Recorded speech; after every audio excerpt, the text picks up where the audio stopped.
साथियों ने HKRN के ऊपर भी बड़े सवाल किए। मैं सुनता रहा इनकी, मगर जवाब देंगे और अब जवाब के समय नहीं है। मैं तो माननीय अध्यक्ष जी, आप देखते हैं कि मैं बोला भी नहीं हूं, मैंने कुछ कहा भी नहीं है। मैं तो इनकी बात को सुनता रहा, नोट करता रहा। माननीय अध्यक्ष जी, अशोक अरोड़ा साहब ने, आफ्ताब अहमद ने और इंदू राज नरवाल ने और भी कई इनके विधायक थे, उन्होंने HKRN के ऊपर क्वेश्चन उठाए। हमने युवाओं को माननीय अध्यक्ष जी ठेकेदारों के शोषण से बचाने के लिए, इनके समय में क्या होता था माननीय अध्यक्ष जी, अगर कोई बच्चा ठेकेदार के ऊपर कॉन्ट्रैक्ट बेस पे लगता था, उसकी 1 महीने की सैलरी तो पहले ले लेते थे, फिर जब उसको कॉन्ट्रैक्ट बेस पर लगाते थे उसका पैसा ले लेते थे। कितना शोषण युवाओं का होता था। उनको पूरा पैसा नहीं माननीय अध्यक्ष जी मिलता था, पूरा मानदेय नहीं मिलता था, हर महीने 1 महीने की सैलरी देनी पड़ती थी, लगातार 3 महीने तक, 4 महीने तक। और कई बार तो माननीय अध्यक्ष जी ये हालात थे, 1 महीना काम करवाया और लास्ट के दिनों में उसको बाहर कर दिया, दूसरे को रख लिया, उसको पैसा भी नहीं दिया। इस प्रकार का शोषण माननीय अध्यक्ष जी इनके समय के अंदर ठेकेदारी प्रथा में होता था। हमने उसको बचाने के लिए कौशल रोजगार निगम का गठन किया। माननीय अध्यक्ष जी, भी किसी युवा के साथ अन्याय ना हो, उसको पूरा सम्मान मिले, और उसको लेकर के हमने कौशल रोजगार निगम गठित किया। इसके रोल पर आने से पहले जो पीड़ा युवाओं को सहन करनी पड़ती थी माननीय अध्यक्ष जी, उस पीड़ा से हमने बचाया। किसी भी जो ठेकेदार के ऊपर लगे हुए थे, किसी का EPF नहीं कटता था, किसी को EIC का लाभ नहीं मिलता था। माननीय अध्यक्ष जी, वो जाते थे, आ जाते थे, ऐसी स्थिति थी। और लोग कहते थे युवा हमारा, क्योंकि प्रथा इस प्रकार की उन्होंने की हुई थी कि भाई हमें कॉन्ट्रैक्ट बेस पर ही लगवा दो, कॉन्ट्रैक्ट बेस पर ही लगवा दो। किसी को 8,000 मिलते थे, किसी को 6,000 मिलते थे, किसी को 9,000 मिलते थे। ये इनके हालात थे। युवाओं को इतना शोषण होता था। ये बेरोजगारी की बात करते हैं, ये HKRN के ऊपर माननीय अध्यक्ष जी क्वेश्चन उठाते हैं, उंगली उठाते हैं। इनको कोई अधिकार नहीं है ये इस प्रकार की बातें करने। ये यहां बैठते तो मैं इनको पूरा ही ना दिखाता। अब मैं ये तो यही कहूंगा अध्यक्ष जी, ये लुक गए जाएगा, ये हरियाणा प्रदेश के जनता इन लुकोने वाले आगे, इनको बाहर नहीं दिखाएंगे। आदरणीय अध्यक्ष जी, हमने 2019 में अपने चुनावी घोषणा पत्र में सरकारी नौकरियों में ठेकेदारी प्रथा को बंद करने का संकल्प लिया था। माननीय अध्यक्ष जी, मुझे खुशी है कि हमने HKRN का गठन करके उस संकल्प को पूरा किया है, युवाओं को पूरा सम्मान दिया है। हमने अनुबंध आधार पर नियुक्त कर्मचारियों के कल्याण के लिए और अनुबंध आधार पर पारदर्शी ढंग से माननीय अध्यक्ष जी मानव हस्तक्षेप के बिना हुई नियुक्तियां करने के लिए हरियाणा कौशल रोजगार निगम का गठन किया है। निगम के पोर्टल पर उम्मीदवार की शिक्षा, अनुभव, हर चीज के नंबर हैं माननीय अध्यक्ष जी, और इन्हीं नंबरों के आधार पर कंप्यूटर से उम्मीदवारों की लिस्ट निकलती है जिनको हम HKRN में नियुक्त करते हैं। माननीय अध्यक्ष जी, निगम के तहत लगाए गए सभी अनुबंधित कर्मचारियों को EPF भी मिलता है, ESI का लाभ भी मिलता है, लेबर वेलफेयर फंड की सुविधा भी मिलती है। यही नहीं, कर्मचारियों का वेतन निगम द्वारा डायरेक्ट उनके बैंक के खाते के अंदर पहुंचाने का काम ये हमारी सरकार पहली बार किया है। नहीं तो उनको ऐसी कैश पकड़ा देते थे, आधे पैसे अपने पास रख लेता था ठेकेदार, आधे को दे देता, वो भी बोलता नहीं था, इतना शोषण होता था।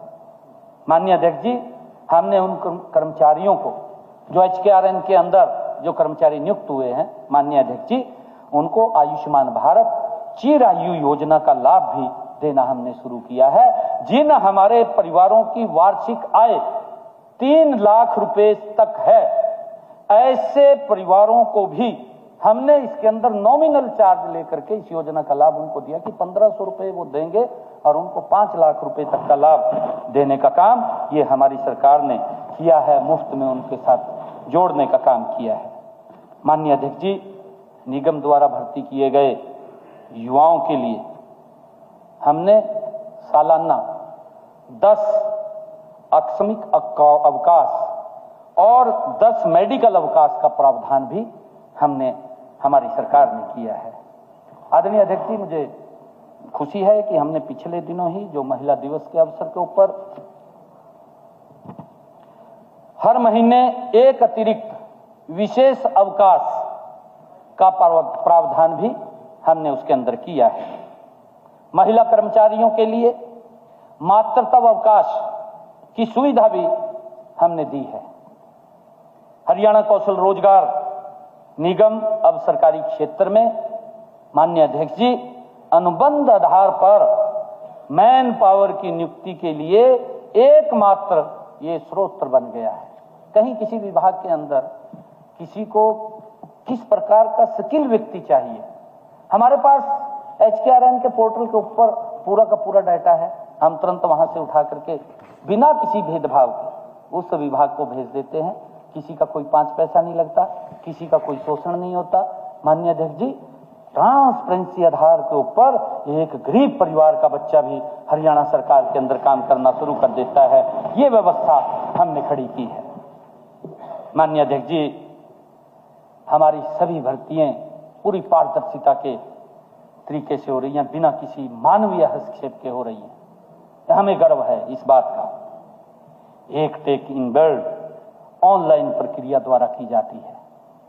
माननीय अध्यक्ष जी, इसमें उन उम्मीदवारों को भी वीरता दी जाती है, क्योंकि इनके समय के अंदर तो ये यहाँ नहीं बैठे हैं, आदमी की आंखों से आंसू आ जाते हैं। माननीय अध्यक्ष जी, अगर बात को सुन लें, हरियाणा प्रदेश का एक गरीब व्यक्ति जिसकी कोई पहुंच नहीं होती थी, जो किसी के पास जा नहीं सकता था, इनके समय के अंदर तो ऐसी स्थिति थी माननीय अध्यक्ष जी, गरीब व्यक्ति वोट दे देता था।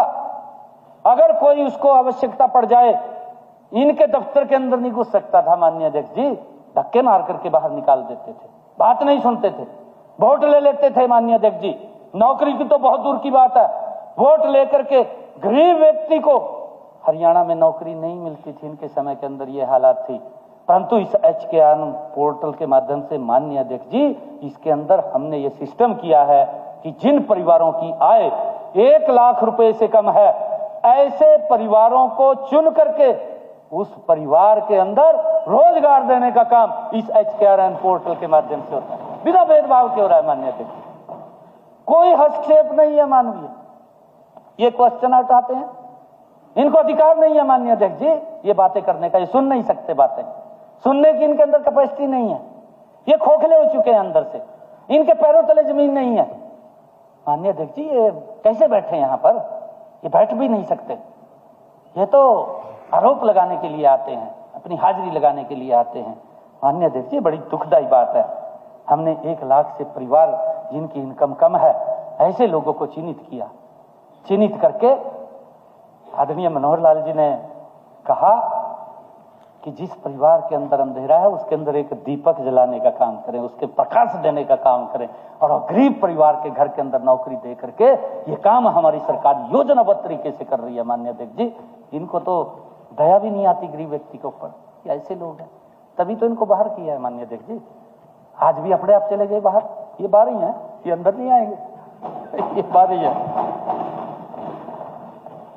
माननीय अध्यक्ष जी, हमने गत वर्ष से हरियाणा कौशल रोजगार निगम के माध्यम से प्राइवेट सेक्टर में भी हमने प्राइवेट सेक्टर में जो हमारी लिमिटेड कंपनियां हैं, हमने उनसे भी इस HKRN के माध्यम से उनको कहा है कि आप इस पोर्टल से ही आप युवाओं को ले सकते हैं, जिस प्रकार का स्किल युवा आपको चाहिए, आपको हम यहां से देने का काम करेंगे।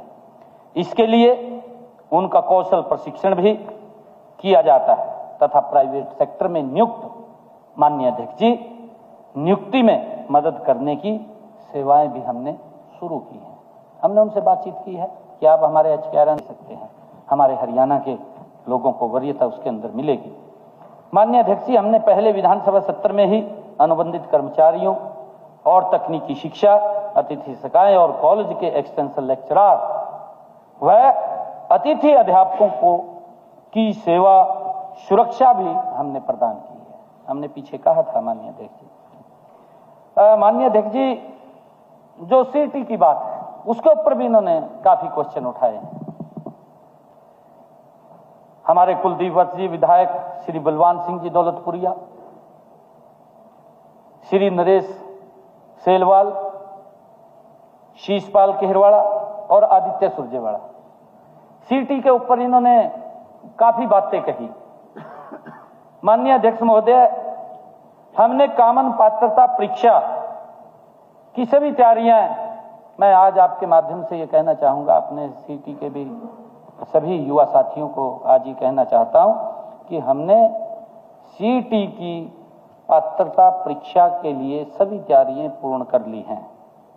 लेकिन कुछ उम्मीदवार इस परीक्षा के नियमों में, हमारे कुछ युवा हमें मिले आकर के, और उन्होंने आकर के ये बात कही कि इसमें कुछ बदलाव किया जाए। उनके कुछ सुझाव आए हमारे पास युवाओं के। माननीय अध्यक्ष जी, हमने उन युवाओं के सुझाव को लिया, लेकर के उसको देखा, और देख करके हमने उसमें कुछ परिवर्तन, जो उन्होंने सुझाव दिए, हमने उसमें परिवर्तन करने की सोची कि हाँ, इसके अंदर परिवर्तन कर लीजिए, परिवर्तन करना चाहिए। अगर युवा इस बात की बात करते हैं कि जैसे पहले एक पद के विरुद्ध 4 उम्मीदवारों को बुलाया जाता था, युवाओं के सुझाव आए कि 4 को नहीं, इसके अंदर 10 उम्मीदवारों को बुलाया जाए। हमने उसको ऐड कर लिया, उसमें परिवर्तन किया। अब एक पद के विरुद्ध 10 युवाओं को, जो उन्होंने सुझाव दिए, हमने उसको उसके अंदर शामिल किया है। आदरणीय अध्यक्ष जी, हमने नए नियमों व मानदंडों के अनुरूप इस परीक्षा की तैयारियां जोर शोर से की जा रही हैं, और मैं आपको बताना चाहता हूं कि हम CT का पेपर मई माह में आयोजित कर लिया जाएगा। हम उसकी तैयारी में मजबूती से लगे हुए हैं। ये जो बात बोल रहे थे माननीय अध्यक्ष जी, डंकी रूट की इन्होंने बात की। वैसे तो कॉलिंग अटेंशन में हमारे मंत्री महोदय ने उसके ऊपर पूरा डीपली चर्चा की है, परंतु काफी बातें उसके ऊपर अशोक अरोड़ा जी ने उठाई, शीशपाल केरवाला जी ने उठाई, आफ्ताब जी ने उठाई, अर्जुन चौटाला जी ने भी इसके ऊपर आवाज उठाई। गीता भुक्कल, श्रीमती गीता, भेजने वाले एजेंटों के खिलाफ भी सख्त कार्रवाई कर रहे हैं। हम HKRN के माध्यम से लीगल रूट से माननीय अध्यक्ष जी विदेशों में युवाओं को भेजेंगे। हमने ये पूरी तैयारी कर ली है। HKRN आर्थिक मंजूरी भी उनको मिलती है, और जल्द ही इस विषय पर हम HKRN के माध्यम से विज्ञापन भी जारी करेंगे कि कितने युवाओं को बाहर से हमारे पास डिमांड आती है कि कितने युवा हमने भेजे भी है। माननीय अध्यक्ष जी, हमने लगभग 500 के करीब युवाओं को विदेश में भेजने का काम किया। किसी युवा का माननीय अध्यक्ष जी 1 पैसा नहीं लगा, सिर्फ उसका टिकट का किराया लगा है, ओनली टिकट लगा है उसका। हमने बाहर उसको काम भी दिया है। हम भेज रहे हैं उनको, लीगल तरीके से भेज रहे हैं। हमें मालूम है कि कौन बच्चे कहां पर हैं, और मैं और उनको लाने का काम करती है। ये हमें मालूम होना चाहिए कि हमारे भारत के लोग कहां कहां पर हैं, सुरक्षित हैं, उसकी चिंता नरेंद्र मोदी जी कर